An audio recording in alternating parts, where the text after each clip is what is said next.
ನಮಸ್ಕಾರ ಪ್ರೀತಿಯ ವೀಕ್ಷಕರಿಗೆಲ್ಲ ಮನೆ ಗೃಹಿಣಿ ಚಾನಲ್ಗೆ ಆತ್ಮೀಯವಾದ ಸ್ವಾಗತ. ಇವತ್ತಿನ ದಿವಸ ಬಾಯಲ್ಲಿಟ್ಟರೆ ಬೆಣ್ಣೆಯಂತೆ ಕರಗೋಗುವಂತಹ ಒಂದು ಸಿಂಪಲ್ ಬರ್ಫಿ ರೆಸಿಪಿ. ಎಷ್ಟು ಸುಲಭ ಅಂದರೆ ಇದಕ್ಕೆ ಎಣ್ಣೆ, ಬೆಣ್ಣೆ, ತುಪ್ಪ ಯಾವುದು ಕೂಡ ಬೇಕಾಗೋದಿಲ್ಲ. ಅಷ್ಟೇ ಅಲ್ಲದೆ ಪಾಕ ಕೂಡ ಮಾಡುವಂತಹ ಜಂಜಾಟ ಬೇಡ. ಅತಿ ಸುಲಭದ ಬರ್ಫಿ ಯಾರು ಬೇಕಾದರೂ ಮಾಡ್ಕೊಳ್ಬೋದು. ಮತ್ತು ಇದು ಯಾವುದೇ ಒಂದು ಬೇಕರಿ ಬರ್ಫಿ ರುಚಿಗಿಂತನೂ ಕೂಡ ಕಡಿಮೆ ಇರೋದಿಲ್ಲ. ಜಾಸ್ತಿ ಸಮಯ ಕೂಡ ಬೇಕಾಗೋದಿಲ್ಲ. ಕೇವಲ 10 ನಿಮಿಷಗಳಲ್ಲೇ ರೆಡಿ ಮಾಡ್ಕೊಳ್ಬೋದು.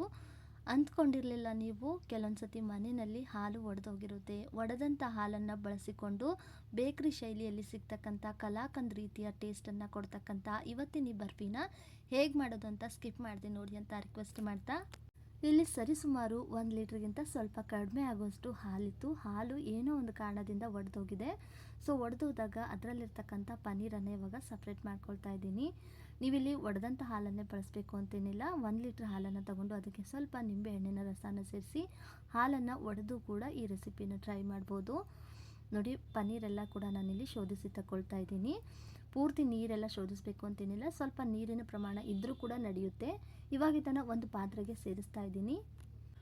ಈ ಪನ್ನೀರನ್ನು ಇವಾಗ ಚೆನ್ನಾಗಿ ಬೀಟ್ ಮಾಡ್ಕೊಳ್ಳೋಣ. ಅಂದರೆ ಚೆನ್ನಾಗಿ ಇದನ್ನು ಸ್ಮ್ಯಾಶ್ ಮಾಡ್ತಾ ಹೋಗಬೇಕು. ಅದು ಸ್ವಲ್ಪ ದಪ್ಪ ದಪ್ಪ ಇರುತ್ತಲ್ವ, ಅದನ್ನು ಸಣ್ಣ ಮಾಡ್ಕೊಳ್ಬೇಕು. ಒಂದು ಸತಿ ಮಿಕ್ಸರ್ಗೆ ಹಾಕಿ ಕೂಡ ಗ್ರೈಂಡ್ ಮಾಡಿ ತಗೊಳ್ಬೋದು. ಇಲ್ಲ ಅಂದರೆ ಇದೇ ಥರ ಸ್ಪೂನಿಂದ ಅಥವಾ ಬೀಟರ್ನ ಸಹಾಯದಿಂದ 1-2 ನಿಮಿಷ ಇದೇ ಥರ ನಾವು ಮಿಕ್ಸ್ ಮಾಡ್ಕೊಳ್ತಾ ಬೀಟ್ ಮಾಡೋದ್ರಿಂದನೂ ಕೂಡ ಅದು ಸಣ್ಣ ಆಗಿ ಸ್ಮೂತಾಗಿ ರೆಡಿ ಆಗುತ್ತೆ. ಇವಾಗ 1-2 ನಿಮಿಷ ಇದನ್ನು ಮಿಕ್ಸ್ ಮಾಡ್ಕೊಂಡಿದ್ದಾಗಿದೆ. ಇಷ್ಟು ಸಾಕು. ನಂತರ ಇದಕ್ಕೆ 1 ಬಟ್ಲಾಗುವಷ್ಟು ಮಿಲ್ಕ್ ಪೌಡ್ರನ್ನ ಸೇರಿಸ್ತಾ ಇದ್ದೀನಿ. ಒಂದೇ ಬಟ್ಲು ಹಾಕಬೇಕು ಅಂತೇನಿಲ್ಲ, 1.5 ಬಟ್ಲಾಗುವಷ್ಟು ಮಿಲ್ಕ್ ಪೌಡ್ರ್ ಹಾಕಿದ್ರೂ ಕೂಡ ನಡೆಯುತ್ತೆ. ಅದಕ್ಕಿಂತ ತೀರಾ ಜಾಸ್ತಿ ಹಾಕಕ್ಕೆ ಹೋಗಬೇಡಿ. ನಂತರ ರುಚಿಗೆ ತಕ್ಕಷ್ಟು ಸಕ್ಕರೆನ ಸೇರಿಸ್ತಾ ಇದ್ದೀನಿ. ಅರ್ಧ ಬಟ್ಲಿಗಿಂತ ಸ್ವಲ್ಪ ಕಡಿಮೆ ಆಗುವಷ್ಟು ಸೇರಿಸಿದ್ದೀನಿ. ಒಂದು ವೇಳೆ ರುಚಿ ಕಡಿಮೆ ಆಯಿತು ಅಂತ ಅಂದ್ಕೊಂಡ್ರೆ ರುಚಿ ನೋಡಿಕೊಂಡು ನಂತರ ಮತ್ತೆ ಸಕ್ಕರೆನ ಸೇರಿಸ್ಕೊಳ್ಬೋದು. ಇವಾಗ ಇದೆಲ್ಲವನ್ನು ಕೂಡ ಒಂದು ಸತಿ ಚೆನ್ನಾಗಿ ಮಿಕ್ಸ್ ಮಾಡ್ಕೊಳ್ತಾ ಇದ್ದೀನಿ. ಮಿಲ್ಕ್ ಪೌಡ್ರ್ ಹಾಕಿರೋದ್ರಿಂದ ಯಾವುದೇ ಥರದ ಗಂಟುಗಳು ಇಲ್ಲದೇ ಇರೋ ರೀತಿಯಲ್ಲಿ ಚೆನ್ನಾಗಿ ಇದನ್ನು ಒಂದು ಸತಿ ಮಿಕ್ಸ್ ಮಾಡ್ಕೊಂಡಾದಮೇಲೆ ಸ್ಟವ್ನ ಆನ್ ಮಾಡಿ ಈ ಪಾತ್ರೆನ ಇಡೋಣ. ನೋಡಿ, ಇವಾಗ ಆಲ್ಮೋಸ್ಟ್ ಆಗಿ ಇದು ಮಿಕ್ಸ್ ಆಗಿದೆ. ಈ ಕಡೆ ಸ್ಟವ್ನ ಆನ್ ಮಾಡಿ ಮೀಡಿಯಮ್ ಫ್ಲೇಮ್ನಲ್ಲಿ ಇದೇ ಥರ ನಾವು ಮಿಕ್ಸ್ ಮಾಡ್ಕೊಳ್ತಾನೆ ಇದನ್ನು ಕುದಿಸ್ತಾ ಹೋಗಬೇಕು. ಆದಷ್ಟು ಇಲ್ಲಿ ಸ್ವಲ್ಪ ದಪ್ಪ ತಳ ಇರ್ತಕ್ಕಂಥ ಪಾತ್ರೆನ ಬಳಸೋದು ಉತ್ತಮ. ಇದೇ ಥರ ನಾವು ಮಿಕ್ಸ್ ಮಾಡ್ಕೊಳ್ತಾ ಹೋದರೆ ತಳ ಹಿಡಿಯೋ ಚಾನ್ಸಸ್ ಇರೋದಿಲ್ಲ. ಮತ್ತು ಹಾಕಿರ್ತಕ್ಕಂಥ ಸಕ್ಕರೆ ಕೂಡ ಕರಗಿ ಮತ್ತೆ ಇದು ಒಂದು ಸ್ವಲ್ಪ ತೆಳ್ಳಗಾದಾಗ ಅನಿಸುತ್ತೆ. ನೋಡ್ತಾ ಇದ್ದೀರಲ್ಲ, ಇವಾಗ ಪೂರ್ತಿ ಸಕ್ಕರೆ ಎಲ್ಲ ಕರಗಿದೆ. ಈ ಟೈಮಲ್ಲಿ ರುಚಿ ನೋಡ್ಕೊಳ್ಳಿ. ನಿಮಗೇನಾದರೂ ಸಕ್ಕರೆ ರುಚಿ ಕಡಿಮೆ ಅಂತ ಅನಿಸಿದ್ರೆ ಮತ್ತೆ ನೀವಿಲ್ಲಿ ಸಕ್ಕರೆನ ಆ್ಯಡ್ ಮಾಡ್ಕೊಳ್ಬೋದು. ನಾನು ಹಾಕಿರ್ತಕ್ಕಂಥ ಸಕ್ಕರೆ ರುಚಿ ಕರೆಕ್ಟ್ ಆಗಿತ್ತು ಅಂತ ಹೇಳಿ ಮತ್ತೆ ನಾನಿಲ್ಲಿ ಸಕ್ಕರೆನ ಹಾಕಕ್ಕೆ ಹೋಗಿಲ್ಲ. ಈ ರೆಡಿಮೇಡ್ ಪನ್ನೀರ್ ಬರುತ್ತಲ್ಲ, ಅದರಲ್ಲೂ ಕೂಡ ಈ ಬರ್ಫಿನ ನಾವು ರೆಡಿ ಮಾಡ್ಕೊಳ್ಬೋದು. ಅಂದರೆ ಪನ್ನೀರನ್ನು 1-2 ಸುತ್ತು ಮಿಕ್ಸಿನಲ್ಲಿ ಗ್ರೈಂಡ್ ಮಾಡಿಕೊಂಡು ನಂತರ ಅದಕ್ಕೆ ಹಾಲಿನ ಪುಡಿ, ಸಕ್ಕರೆನ ಸೇರಿಸಿ ಸೇಮ್ ಆ್ಯಸ್ ಇಟ್ ಈಸ್ ಇದೇ ಒಂದು ಪ್ರೊಸೀಜರ್ನ ನಾವು ಕಂಟಿನ್ಯೂ ಮಾಡಿದ್ರೆ ಬರ್ಫಿ ಚೆನ್ನಾಗಿ ಬರುತ್ತೆ. ಆದರೆ ಈ ಥರ ಫ್ರೆಶ್ ಆಗಿ ಹಾಲು ಒಡೆದಿರ್ತಕ್ಕಂಥ ಫ್ರೆಶ್ ಪನ್ನೀರಿಂದ ಮಾಡೋದ್ರಿಂದ ತುಂಬಾ ರುಚಿಯಾಗಿ ಚೆನ್ನಾಗಿ ಬರುತ್ತೆ. ಅಂದರೆ ಪನ್ನೀರು ಕೊಂಡು ತಂದಿರ್ತಕ್ಕಂಥದ್ದು ಅದು ಎಷ್ಟು ದಿನ ಹಿಂದೆ ಮಾಡಿರ್ತಾರೋ ಗೊತ್ತಿಲ್ಲ ಅಲ್ವಾ. ಹಾಗಾಗಿ ಮನೆಯಲ್ಲಿ ಹಾಲೇನಾದರೂ ಒಡೆದ್ರೆ ಈ ಒಂದು ಬರ್ಫಿ ರೆಸಿಪಿನ ಖಂಡಿತ ಟ್ರೈ ಮಾಡಿ ನೋಡಿ. ತುಂಬ ಅಂದರೆ ತುಂಬಾ ಚೆನ್ನಾಗಿ ಬರುತ್ತೆ. ಯಾವುದೇ ಒಂದು ಬೇಕರಿ ಕಲಾಕಂದ್ ಬರ್ಫಿಗಿಂತ ಕಡಿಮೆ ಇರೋದಿಲ್ಲ. ತಿಂದಾಗ ನಿಮಗೆ ಗೊತ್ತಾಗ್ಬಿಡುತ್ತೆ, ಓ ಇದು ಬೇಕರಿ ಕಲಾಕಂದು ಹಾಗೆ ಟೇಸ್ಟ್ ಬರ್ತಾಯಿದೆ, ಏನು ಡಿಫ್ರೆನ್ಸ್ ಇಲ್ಲ ಅಂತ ಅನಿಸುತ್ತೆ. ನೋಡಿ, ಇವಾಗ ಮಿಕ್ಸ್ ಮಾಡ್ತಾ ಇದು ಗಟ್ಟಿ ಅದಕ್ಕೆ ರೆಡಿ ಆಗ್ತಾಯಿದೆ. ಇನ್ನೇನು ಬರ್ಫಿ ಅದಕ್ಕೆ ಸೆಟ್ ಆಗಬೇಕು. ಬಾಣಲಿ ತಳ ಸ್ವಲ್ಪ ಬಿಡ್ತಾ ಇರಬೇಕು. ಇಲ್ಲೇನು ತುಪ್ಪ ಹಾಕಬೇಕು ಅಂತೇನಿಲ್ಲ, ಹಾಲಿನಲ್ಲಿರ್ತಕ್ಕಂಥ ತುಪ್ಪದ ಅಂಶನೇ ಸ್ವಲ್ಪ ಬಿಡ್ತಾ ಇರುತ್ತೆ. ಸ್ವಲ್ಪ ಫ್ಲೇವರ್ಗೋಸ್ಕರ ಏಲಕ್ಕಿ ಪುಡಿನ ಸೇರಿಸಿದ್ದೀನಿ. ಮತ್ತು ನಾವಿಲ್ಲಿ ಡ್ರೈ ಫ್ರೂಟ್ಸ್ ಆಗಲಿ ಏನಾಗಲಿ ಹಾಕೋ ಅವಶ್ಯಕತೆ ಇಲ್ಲ. ಸಿಂಪಲಾಗಿ ಮಾಡ್ಕೊಳ್ಳಿ, ತುಂಬಾ ರುಚಿಯಾಗಿ ಚೆನ್ನಾಗಿ ಬರುತ್ತೆ. ನೋಡಿ, ಇವಾಗ ಆಲ್ಮೋಸ್ಟ್ ಆಗಿ ಇದುವಾಗ ರೆಡಿಯಾಗಿದೆ. ಇಷ್ಟು ಗಟ್ಟಿ ಹದಕ್ಕೆ ರೆಡಿ ಆದರೆ ಸಾಕು. ತೀರಾ ಗಟ್ಟಿ ಆಗಬೇಕು ಅಂತೇನಿಲ್ಲ. ಇದು ಇನ್ನೂ ಆರಿದ್ಮೇಲೆ ಪರ್ಫೆಕ್ಟ್ ಹದಕ್ಕೆ ರೆಡಿ ಆಗುತ್ತೆ. ಮತ್ತು ಇಲ್ಲಿ ಕೊನೆಯದಾಗಿ ತುಪ್ಪ ಸೇರಿಸ್ಬೇಕು ಅಂತೇನಿಲ್ಲ, ಹಾಲಿನಲ್ಲಿರ್ತಕ್ಕಂಥ ತುಪ್ಪದ ಅಂಶನೇ ಸಾಕಾಗುತ್ತೆ.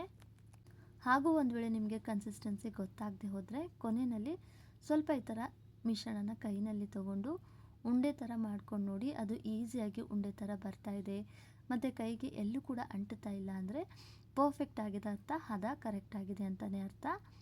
ಸ್ಟವ್ನ ಆಫ್ ಮಾಡಿಬಿಟ್ಟು ಮಿಶ್ರಣ ಸ್ವಲ್ಪ ಬಿಸಿ ಕಡಿಮೆ ಆಗಲಿ ಅಷ್ಟರಲ್ಲಿ ಈ ಕಡೆ ಒಂದು ತಟ್ಟೆಗೆ ಒಂದು ಸ್ವಲ್ಪ ನಾನು ತುಪ್ಪ ಸವರಿ ಇಡ್ತಾ ಇದ್ದೀನಿ. ಇವಾಗ ಮಿಶ್ರಣ ಸ್ವಲ್ಪ ಬಿಸಿ ಕಡಿಮೆ ಆಗಿದೆ. ಕೈಗೆ ಮುಟ್ಟುವಷ್ಟು ಬಿಸಿಯಾಗಿದ್ದರೆ ಸಾಕು. ಈ ಕೈನಿಂದನೇ ನಾನು ತಟ್ಟೆ ಪೂರ್ತಿ ಸ್ವಲ್ಪ ಸ್ಪ್ರೆಡ್ ಮಾಡ್ತಾ ಇದ್ದೀನಿ ತೆಳುವಾಗಿ. ಒಂದು ವೇಳೆ ನಿಮ್ಮ ಹತ್ರ ಬಟರ್ ಪೇಪರ್ ಏನಾದರೂ ಇದ್ದರೆ 1-2 ಸತಿ ಬಟರ್ ಪೇಪರ್ನಲ್ಲಿ ಚೆನ್ನಾಗಿ ಅದನ್ನು ಮೆದುವಾಗಿ ಮಾಡಿಕೊಂಡು ನಂತರ ಲಟ್ಟಣಿಗೆ ಸಹಾಯದಿಂದ ಬಟರ್ ಪೇಪರ್ ಮೇಲೇ ತೆಳುವಾಗಿ ಅದನ್ನು ಲಟ್ಟಿಸ್ಕೊಂಡು ಬರ್ಫಿನ ಸೆಟ್ ಮಾಡ್ಬೋದು. ನೋಡಿ ನಾನಿಲ್ಲಿ ತಟ್ಟೆನಲ್ಲೇ ಸ್ಪ್ರೆಡ್ ಮಾಡಿದ್ದೀನಿ. ನಂತರ ಕೊನೆಯದಾಗಿ ಸಣ್ಣದಾಗಿ ಕಟ್ ಮಾಡಿದಂಥ ಪಿಸ್ತಾ ಚೂರನ್ನು ಸೇರಿಸ್ತಾ ಇದ್ದೀನಿ. ಈ ಥರ ಬಟ್ಲದಿಂದ ಸ್ಮೂತಾಗಿ ಅದ್ರ ಮೇಲೆ ತೀಡ್ಕೊಂಡ್ರೆ ಸಾಕು, ತುಂಬಾ ಚೆನ್ನಾಗಿ ಬರ್ಫಿ ಸೆಟ್ ಆಗುತ್ತೆ. ಸರಿಸುಮಾರು ಇದನ್ನು ಒಂದು ಅರ್ಧ ಗಂಟೆಗಳ ಕಾಲ ಹಾಗೆ ಸೆಟ್ ಆಗೋದಕ್ಕೆ ಬಿಡ್ತಾ ಇದ್ದೀನಿ. ನೋಡಿ ಇವಾಗ ಅರ್ಧ ಗಂಟೆ ಆಗಿದೆ, ತುಂಬಾ ಚೆನ್ನಾಗಿ ಬರ್ಫಿ ಸೆಟ್ ಆಗಿದೆ. ನಂತರ ನಿಮ್ಮ ಇಷ್ಟದ ಆಕಾರಕ್ಕೆ ನೀವು ಇದನ್ನು ಕಟ್ ಮಾಡಿಕೊಂಡು ರೆಡಿ ಮಾಡ್ಕೊಳ್ಬೋದು. ನಾನಿಲ್ಲಿ ಡೈಮಂಡ್ ಶೇಪ್ಗೆ ಕಟ್ ಮಾಡ್ತಾ ಇದ್ದೀನಿ.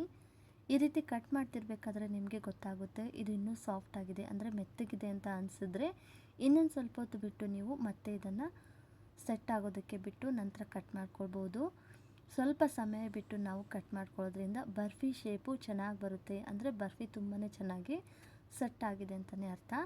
ನೋಡ್ತಾ ಇದ್ದಲ್ಲ ಎಷ್ಟು ಚೆನ್ನಾಗಿ ಬರ್ಫಿ ಸೆಟ್ ಆಗಿವೆ ಅಂತ.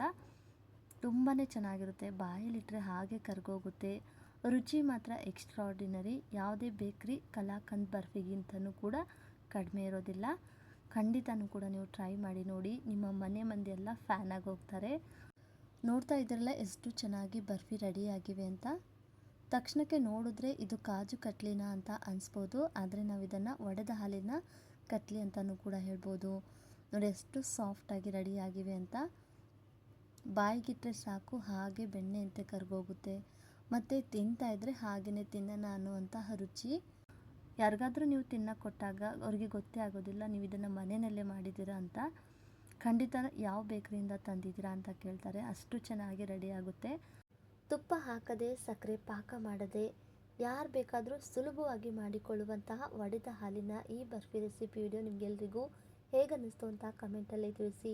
ವಿಡಿಯೋ ಇಷ್ಟ ಆಗಿದ್ರೆ ಒಂದು ಲೈಕ್ ಮಾಡಿ, ಶೇರ್ ಮಾಡಿ ನಿಮ್ಮ ಫ್ರೆಂಡ್ಸ್ ಆ್ಯಂಡ್ ಫ್ಯಾಮಿಲಿ ಜೊತೆಗೆ.